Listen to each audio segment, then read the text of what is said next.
Welcome back, everyone, to the CX Pulse podcast. I'm your host, Amelia Rose Earhart.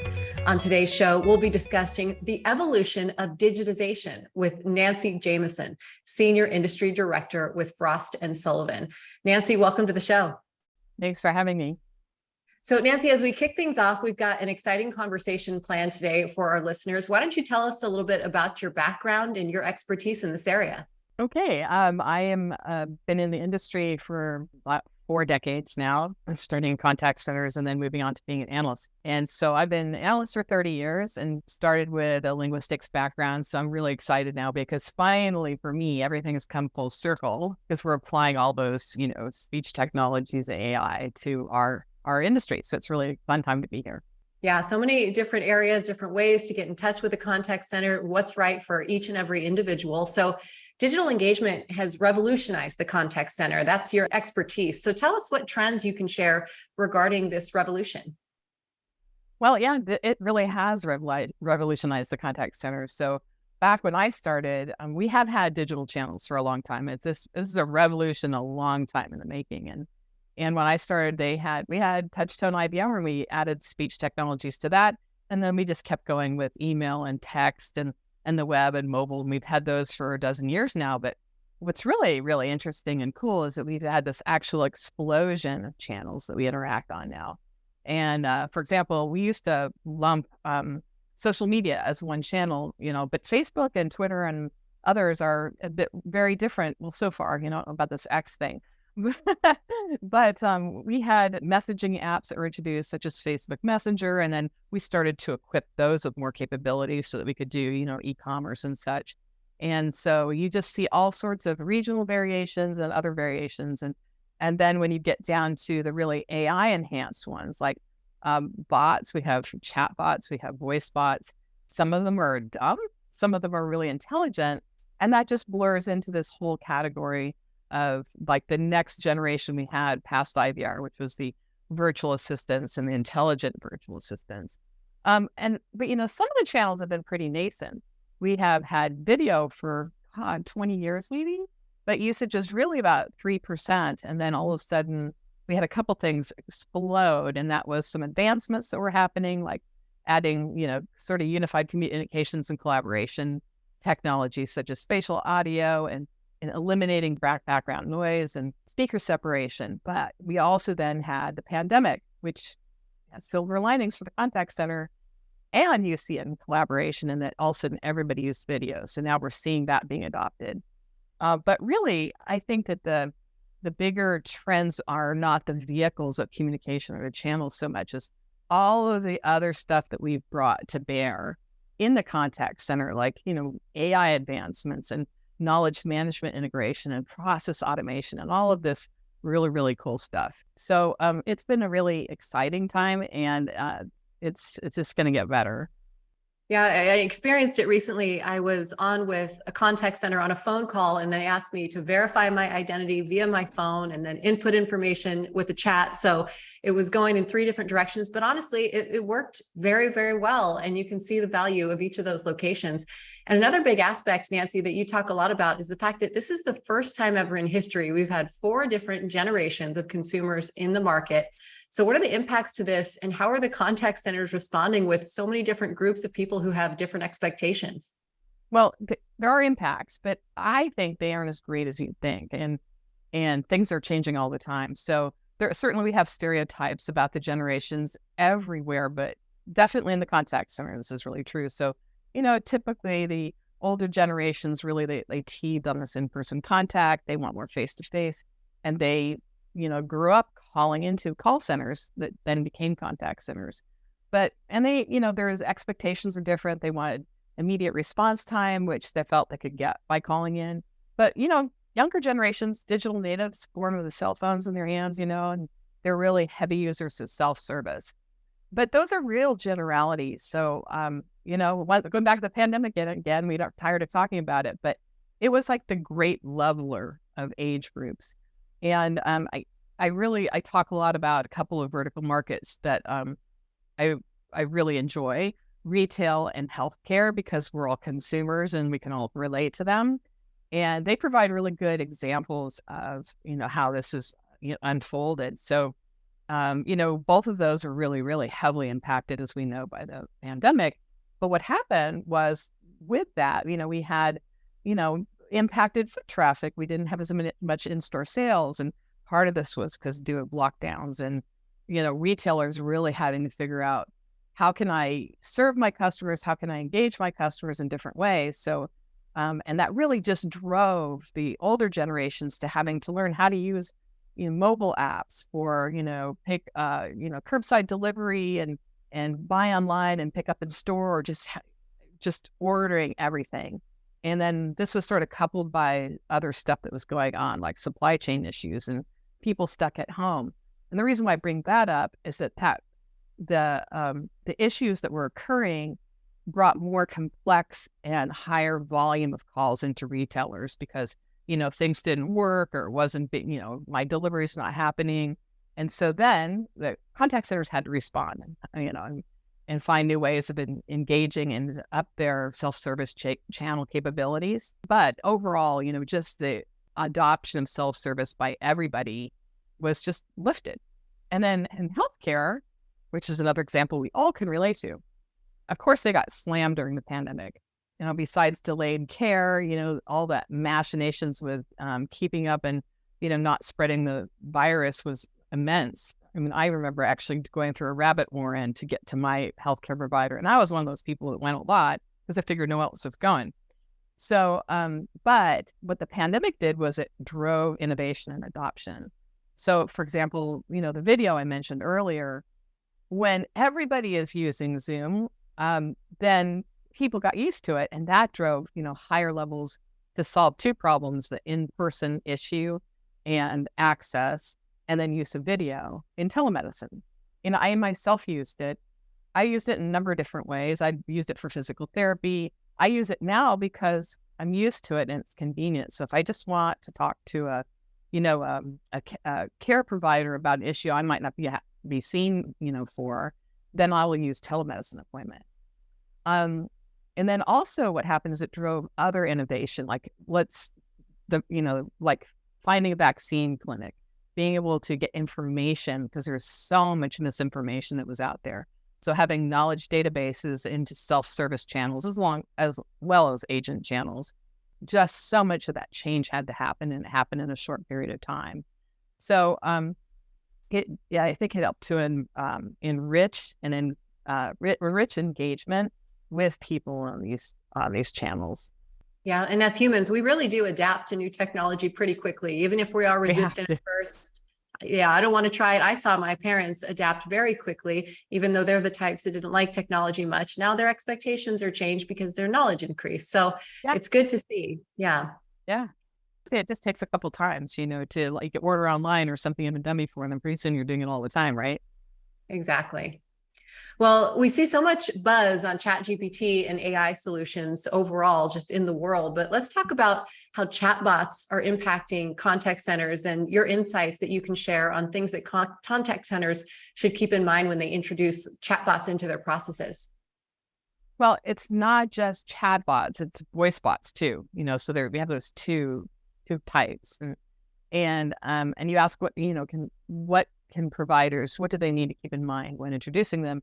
And I say, don't stay with the issues of the past. I've started with IVR and when we were chatting just now, and ever since we've had IVR, we've had this, before we had widespread adoption and best practices, we were plagued with please listen carefully as our menu options have changed, which they don't. So can you imagine a bot or an IVR saying that to you nowadays? No. It's just not going to fly, right? We have a chance to change all of that. And especially since we have the majority of businesses are now using AI to enhance all of their solutions. And by the way, this was a really big topic we had. So we started doing think tanks at Frost Sullivan this year. And a couple of weeks ago, we sat down, actually it was last week, we sat down with a colleague, three of us from Frost and then a colleague at NTT, and talking about the trends that were coming out of our own research. And at Frost, we do a lot of our own customer research, but NTT also has this very in-depth customer benchmarking. It's a customer experience benchmarking survey, and they've been doing it for 25 years now. I thought it was 22, but it's 25. and it just came out. And so I went back to it before this podcast, and I was looking at, I was trying to find a number of interaction channels. And I found in it, though, that their survey showed, I got some notes here, that their modern automation and AI will be the norm for 4 in 5 organizations within the next 12 months. And nearly every enterprise will be using some form of AI for CX by 2026. We're sitting here in 2023. That sounds pretty close. But last week this came up when we also did another think tank, and we had Chris Irwin-Dudek from NICE on with us. And we were talking about ChatGPT and use of AI. And I had made this comment about how solution providers and analysts and the press are like 2 to 5 years out from customers. And he called me out on it. They didn't really call me out, but it was that 2 to 5 year comment. And then I had to correct myself in that think tank because I was on autopilot. For the last 15 years, it's been 2 to 5 years. Like, how long did it take people to really embrace omni-channel? But now it is like 2 years out. So we've had this actual groundswell of adoption that's been driven by the younger generations and the maturation of AI and speech technology, and then the acceleration to the cloud. That was partially driven by that pandemic, but really had people going, lifting and shifting their contact center capabilities. And then, of course, we've had the general press doing the heavy lifting for us and out there promoting it.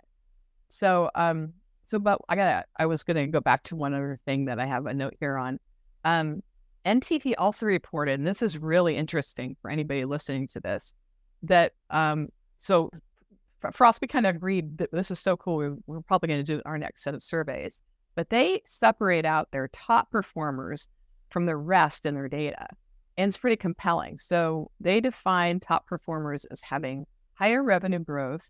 That is, their revenue increased by more than 10% in the last fiscal year, and a stronger operating profit as a percentage of revenue, which is more like 15% in the last fiscal year. So when I was looking at that slide on channel adoption, there's this huge gap between the top performers and lower ones when it comes to using AI tools and channels. It was pretty stunning. Mm-hmm. For example, with conversational AI, it was 62% of top performers are using it now as opposed to 48% of the rest. And that held true for things like virtual reality or predictive analytics or machine learning. And then they said that their top performers were nearly twice as likely as all other organizations to be in a state of advanced digitalization and twice as likely to be very satisfied with their current CX capabilities. So that's what I would, that's real solid data that backs what I wanted to say at the beginning is you just need to do it. You just need to add these channels,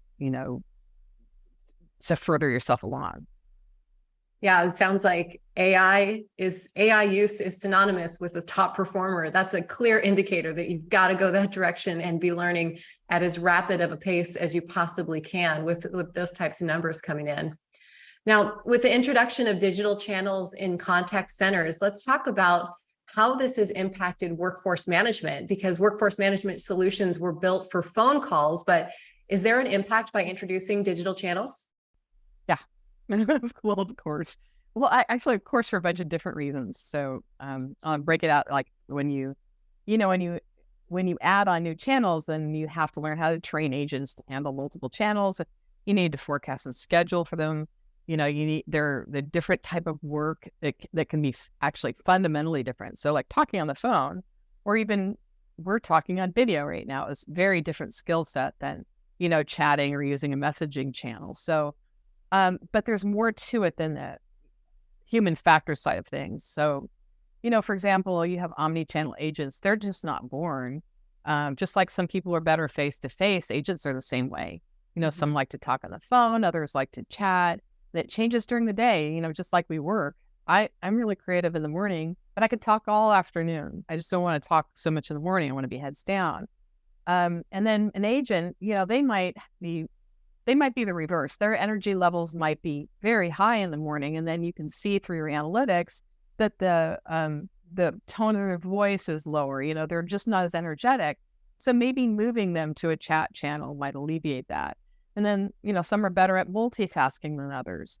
But what I was really taken by we did this recent webinar together, and on your, true to interval reporting, and that really takes into account the differences in the nature of work, with that really workforce management scheduling packages didn't take into account.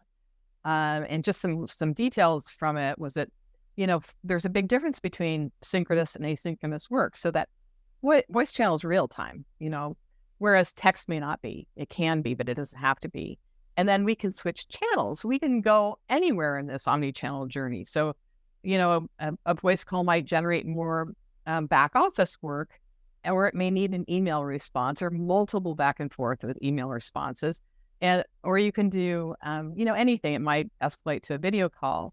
So the overall complexities around forecasting and scheduling this, and then just as important, being able to account for when that interaction starts and when it's completed is very complex. And it's not really a glimpse of the blindingly obvious, 20 years ago when we were, creating the applications that help us run the contact center.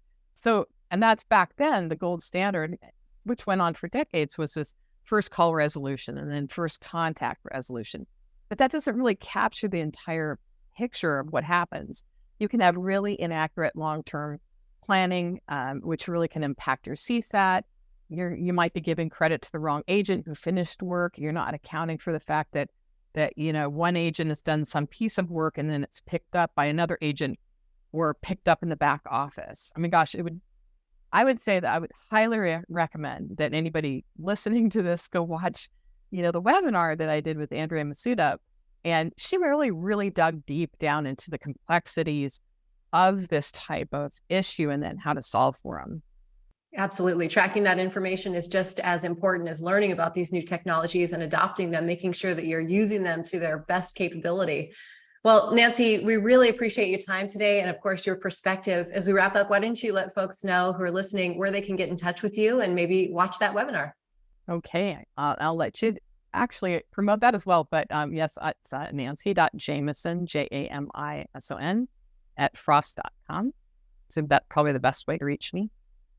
Okay, wonderful. And we'll find a link to that webinar as well. Nancy, thanks so much for being on the CX Pulse podcast. Thank you. Thank you so much for joining us on the CX Pulse podcast. Stay tuned for upcoming episodes. And if you enjoyed today's episode, please subscribe and leave a 5-star review. This podcast is brought to you by NICE, the world's leading cloud CX platform.